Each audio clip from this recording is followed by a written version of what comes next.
आता पंजाब, हरियाणा, दिल्ली या ठिकाणी जे काही शेतकरी आंदोलन चाललेलं आहे ते खूप हिंसात्मक प्रकारे चालू आहे असं आपल्या कानावरती आलेलं आहे. आणि तिथे आपल्याला काही अजून नीट माहिती नाही आहे की नक्की ते शेतकरीच आहेत का कुठले दलाल आहेत याचा काही खुलासा झालेला नाही.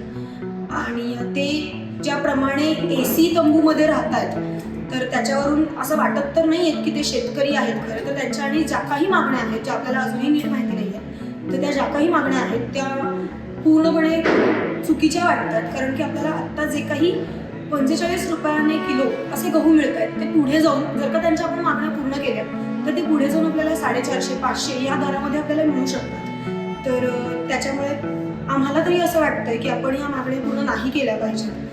कारण आपल्या सगळ्यांवरतीच त्याचा पूर्ण खूप वाईट असा प्रभाव पडू शकतो.